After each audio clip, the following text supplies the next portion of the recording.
Assalamualaikum warahmatullahi wabarakatuh.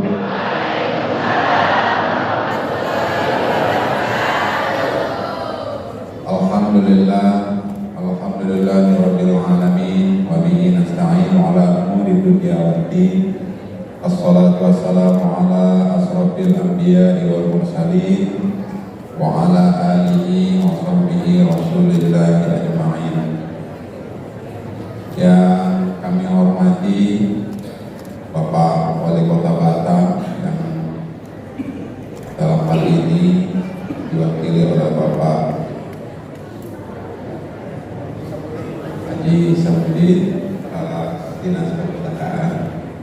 Makasih Pak Haji Samudin sudah datang hadir. Yang kami hormati Kepala Kantor Kementerian Agama Kota Batam beserta istri yang sah.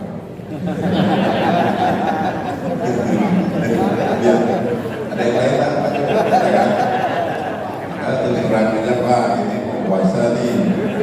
Jadi ada lagi yang lain bikin buka puasa Bapak, jujur aja. Beserta istri, Ketua DWP Kemenang Kota Batam. Saya hari ini juga dihadiri oleh Ibu Nabil, Ketua DWP Kementerian Agama, Public Secretary. Yang saya hormati Ketua PCNU Kota Batam, yang juga pengurus MUI Kota Batam, Pak Dr. Haji Zainuddin, alhamdulillah.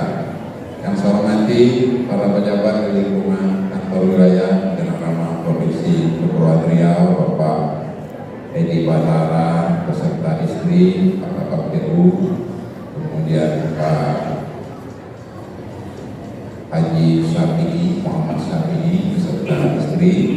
Ini Pak Kabin Haji ini Pak Wali mulai sibuk urusan haji, udah hitung-hitung biaya haji kemarin Pak. Kemudian Pak Haji Subandi ini beserta istri, Kepala Bidang Pendidikan Madrasah. Kemudian ada Kabin Bimas Islam Pak Ahmad Hussein, tidak beserta istri, dan Pak Riyadul Abkar. Ini Kabin Pakis tadi yang punya sertifikat tadi di beliau yang kurus. Alhamdulillah. Kemudian juga kita dihadiri oleh Kakak Kemenang Kabupaten Natuna, Pak Budi Darmawan. Istrinya mana Pak Budi? Ada kan? Beserta istri. Kemudian juga ada Pak Kasih Bimas Islam, Pak Haji Muhammad Dirham. Ini bos pengajian juga, bosnya Kepala Kaulah. Ada para pejabat di lingkungan kantor Kementerian Agama Kota Batam, kemudian para kepala kaulah, kepala madrasah. Yang saya hormati, kami banggakan ibu-ibu PKMT. Jadi memang sepertinya kita ini nanti di akhirat kalah bapak-bapak ini dengan ibu-ibu. Ibu-ibu ini ramai, cepat datang. Kalau bapak-bapak ini kadang-kadang sepi, lambat pula datang. Cuma alasannya kan nanti cepat pulang pula bapak-bapak juga. Sudahlah lambat datang, masa lambat pulang-pulang katanya kan. Bapak, ibu-ibu, para jamaah sekalian, pertama-tama kita bersyukur kepada Allah Subhanahu wa taala. Alhamdulillah hari ini kita dapat berkumpul di masjid yang mulia ini dengan tujuan yang mulia, dan mudah-mudahan dengan kegiatan ini kita dapat tempat yang mulia insyaallah subhanahu wa ta'ala. Salawat dan salam mari kita sampaikan kepada junjungan kita Nabi besar Muhammad sallallahu alaihi wasallam. Mudah-mudahan kita dapat mengikuti semua ajaran beliau sehingga kita termasuk umatnya yang mendapat syafaat di akhir nanti. Amin ya rabbal alamin. Allahumma shalli ala sayyidina Muhammad wa ala ali sayyidina Muhammad. Bapak Ibu sekalian, Saya ini Pak Jo bukan penceramah Pak Jo, jadi jarang saya ini ceramah, saya sering sambutan aja. Cuma kemarin saya suruh Pak Jo dari penceramah, dia tak mau. Nah, ini dipaksa-paksa suruh menjadi penceramah, jarang-jarang. Bapak Ibu sekalian, saya sangat bahagia ya, senang hari ini berkumpul dengan Bapak-Bapak Ibu. Ternyata ini banyak guru-guru, banyak penyuluh agama, dan pegawai Kementerian Agama Kota Batam. Ketika saya datang ke sini, saya sudah menyampaikan kepada para kakak kemenang bahwa salah satu identitas utama kita ini ada kata-kata agama. Memang di depannya kementerian, tapi di belakang itu agama. Dan saat itu saya berdiskusi dengan seluruh kemenang. Kita ingin memperkuat apa yang mungkin selama ini sudah kita lakukan. Mungkin Kakak Wil yang terdahulu sudah melakukan upaya-upaya untuk mendekatkan Kementerian Agama ini kepada umat. Saya senang hari ini mungkin yang banyak datang ini adalah teman-teman dari keluarga besar Kementerian Agama. Tapi saya yakin ini adalah awal bagi komitmen kita, semangat kita, spirit kita untuk menghadirkan Kementerian Agama di tengah-tengah masyarakat. Pesan Bapak Menteri Agama kepada kita, yang salah satunya patut menjadi perhatian utama kita adalah bahwa tugas pokok Kementerian Agama itu adalah mendekatkan umat beragama itu kepada ajarannya. Benar apa yang dikatakan oleh Pak Menteri ini. Semua masyarakat kita ini masyarakat beragama, tapi belum tentu dia dekat dengan ajaran. Agama itu fungsinya adalah sebagai pedoman dan spirit bagi pemeluknya dalam menjalani kehidupannya. Orang menjadi pegawai itu dalam pekerjaan harus berpedoman kepada agama. Menjadi kepala keluarga, ibu rumah tangga, dalam melaksanakan tugas yang menjadi kepala keluarga dan ibu rumah tangga itu harus berpedoman kepada agama. Orang pedagang, pegawai, pejabat ini, pejabat kita semua, layaknya memang dalam pekerjaan kita itu seluruhnya berpedoman kepada agama. Bahwa agama itu memiliki aturan-aturan. Ini halal, ini haram, ini makruh, ini wajib, ini sunnah. Itulah fungsi dari agama itu. Kesimpulannya, dengan demikian berarti agama ini betul-betul menambah kebahagiaan kita, menambah kesuksesan kita, baik kehidupan di dunia maupun di akhirat.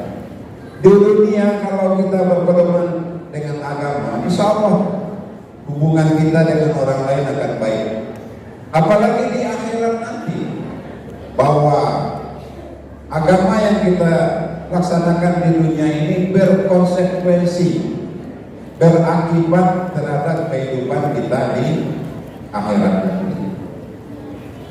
Untuk itu kita ini, keluarga besar Kementerian Agama ini, harus konsen, harus serius dalam memberikan pengabdian kepada masyarakat dan memberikan pelayanan di bidang agama kepada masyarakat. Nah, ini pembukaan kita internal aja dulu. Bapak Ibu sekalian, berkaitan dengan sebentar lagi kita ini memasuki bulan Ramadan. Hari ini kita sudah memasuki tanggal 16 Sya'ban. Alhamdulillah. Mudah-mudahan umur kita panjang sampai Rasulullah SAW itu mulai dari bulan Rajab itu beliau sudah berdoa. Doa yang sering kita baca ya.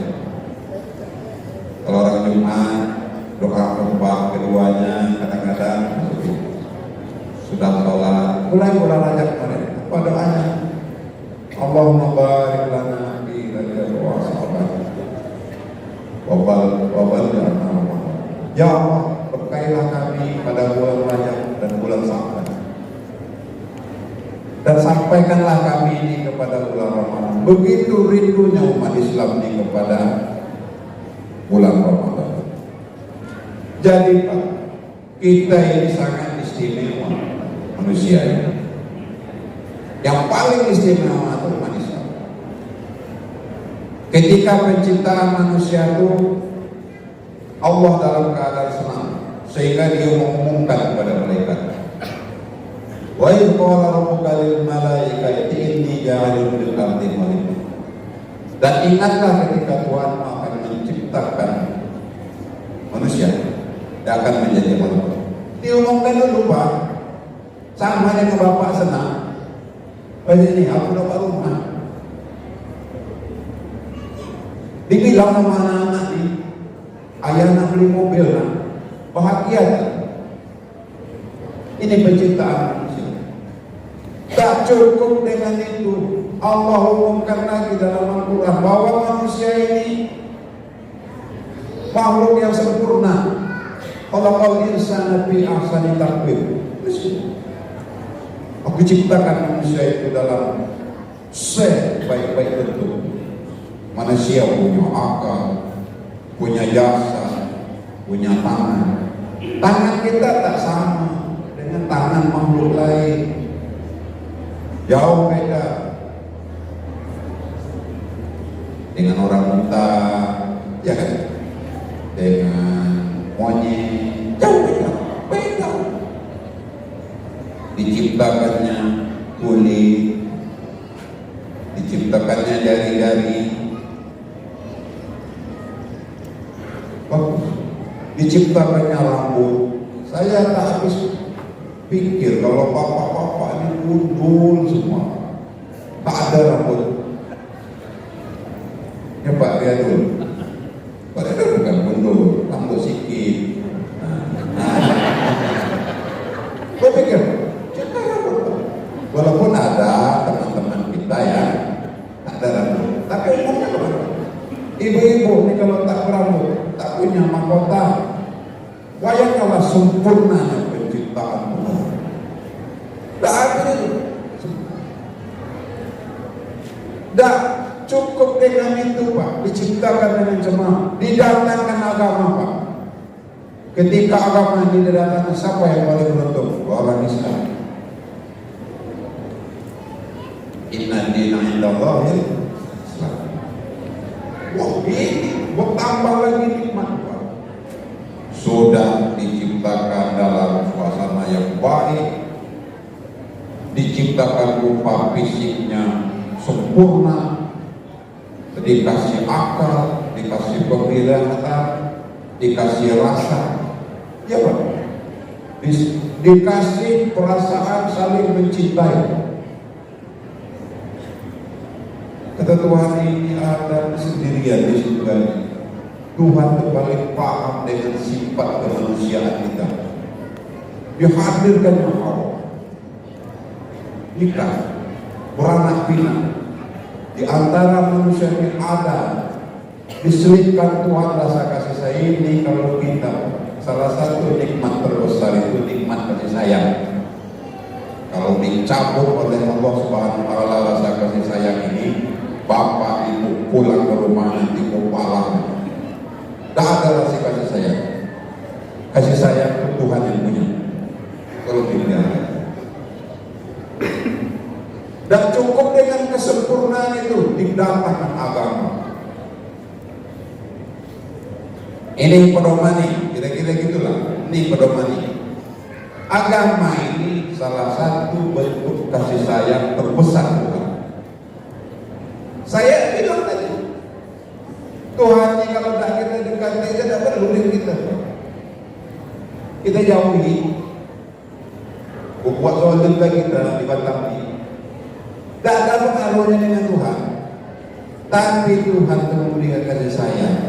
Dikasihnya kita ini petunjuk, Pak, supaya kita ini bisa bergaul dengan orang lain. Kemudian dikasihnya jalan agar bisa kita ini berkomunikasi dengan Tuhan. Disuruh kita ini berdoa, disuruh kita ini sholat supaya dekat dengan Tuhan, Pak. Nanti sebentar lagi puasa, dikasih kita harta nih disedekahkan, dizakatkan.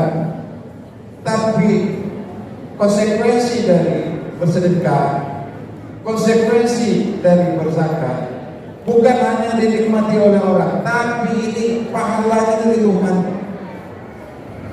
Oh, banyak betul yang diberikan Tuhan kepada kita. Jadi sebenarnya ibadah-ibadah yang kita lakukan, kewajiban-kewajiban yang diperintahkan oleh Allah itu sebenarnya bentuk kasih sayang kepada manusia, bukan beban. Bukan. Beban.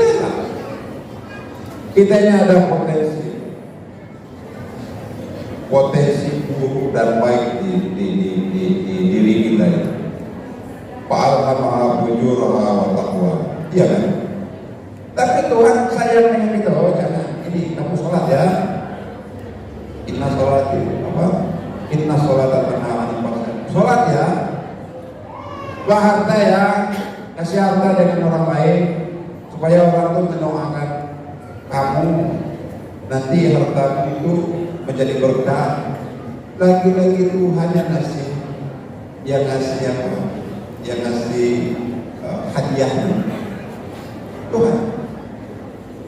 Ini sebenarnya persepsi kita dalam beribadah itu harus dibalik dengan logika terbalik.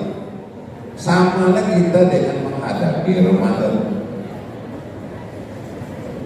Persepsi orang kan berbeda-beda. Ya Allah, ini kan boleh puasa. Udah nih, tak makan siang kita ini. Ya kan? Mulai kan? Tak ada di asbak, di meja kerja kan? Allah kan berarti merokok. Masa cuma itu yang kita pikirkan? Tapi apakah kita berpikir, alhamdulillah puasa datang. Kita dikasih panjang umur, berdoa kita mulai dari bulan Rajab kemarin, alhamdulillah sampai. Ini pikiran yang positif. Artinya ibadah itu bukan beban. Ini persepsi yang berbeda-beda. Jadi ibadah itu sebenarnya bentuk kasih sayang Tuhan. Sama dengan kita dengan anak di rumah, Pak. Tambah banyak yang kita suruh, tambah sayang kepada anak-anak tuh. Ini yang punya anak kecil, Kak, beli garam, Kak, beli minyak, Dek, tolong pakai lapang tuh ajak makan. Banyak tugas juga. Dek, tolong hidupkan listrik, hidupkan lampu. Dek, sudah tak usah nonton TV lagi, jangan main HP. Dek, ke masjid. Itu tandanya kita tuh sayang kepada anak tuh, Pak. Kalau tak sayang, Bapak biarkan aja. Mau pulang jam 2, mau mabuk, mau bergaulan bebas, mau ngebut-ngebut pakai motor, terserah lah. Karena kita tak sayang lagi, udah bosan. Nah, jangan Tuhan sampai bosan kita depan. Antara mau dia hati ini tak ada lagi, hati tak mau sholat, hati tak mau puasa, itu Tuhan sayang lagi. Selagi ada keinginan untuk beribadah dalam hati kecil kita ini, gunakan potensi. Gunakan potensi. Selagi ada keinginan. Karena itu salah satu bentuk kasih sayang Tuhan kepada kita. Jadi persepsi kita tentang ibadah apapun, Pak. Ibadah yang berkaitan dengan harta, zakat, infak, sedekah. Ibadah yang berkaitan dengan hati, rohani kita, sholat, zikir, istighfar. Itu semua adalah bentuk kasih sayang Tuhan. Kalau kita sedang berjalan di kapal, di mobil, ada istighfar, astagfirullah. Syukuri Pak bahwa istighfar datang kepada kita mengucapkan syukuri, alhamdulillah, aku masih ingat dengan Tuhan. Begitu. Nah, ini persepsi-persepsi inilah yang perlu kita tanamkan kepada umat beragama ini. Jadi agama itu betul-betul bisa menjadi penyemangat bagi kehidupan. Ketika dia susah mencari rezeki untuk kehidupan anaknya, tapi ada niat dalam mudah-mudahan ini menjadi ibadah. Oh, kesusahan itu hilang. Ketika dia pulang malam, pergi pagi, sibuk mencari kehidupan, secara fisik dia susah, tapi dia sadar bahwa insya Allah aku ini dilindungi oleh Allah Subhanahu Wa Taala, maka kesusahan itu hilang. Inilah fungsi agama sebenarnya. Maka banyak orang-orang tua kita dulu secara fisik dia susah Pak, mau cari garam aja dia harus mendayung sampan berkilo-kilo Pak, cari minyak. Tapi dia sampai ke rumahnya, dia sholat, kadang-kadang mulai dari maghrib itu dia tak bangun lagi Pak sampai isya dengan istrinya, kemudian makan berjamaah, kepala anak-anak itu ditengok satu-satu Pak. Nah, ada tak anak saya yang tak bahagia hari ini? Itulah kita orang tua Pak. Bahagia, kenapa? Karena di dalam diri kepala keluarga yang seperti itu tertanam ajaran agama. Itu. Oh, jangan dikira bahagia orang dulu dengan ini Pak. Bahagia Pak. Saking bahagia itu lapar anaknya. Dia itu orang bahagia. Tak pernah dia hianat sama istrinya, tak pernah dia hianat sama suaminya. Jujur orang dulu Pak. Ini orang-orang pulau. Kenapa? Agama itu betul-betul menjadi pedomannya. Inilah fungsi agama. Dan itu menjadi tugas kita di Kementerian Agama ini, bagaimana meletakkan agama itu dalam porsi yang sebenar-benarnya di tengah masyarakat. Ini Pak Wah, Pak Kamal, makasih. Meletakkan agama itu dengan porsi yang benar dalam masyarakat itu. Bagaimana masyarakat itu menerima agama ini, kemudian memfungsikan agama itu dengan baik. Itu tugas kita.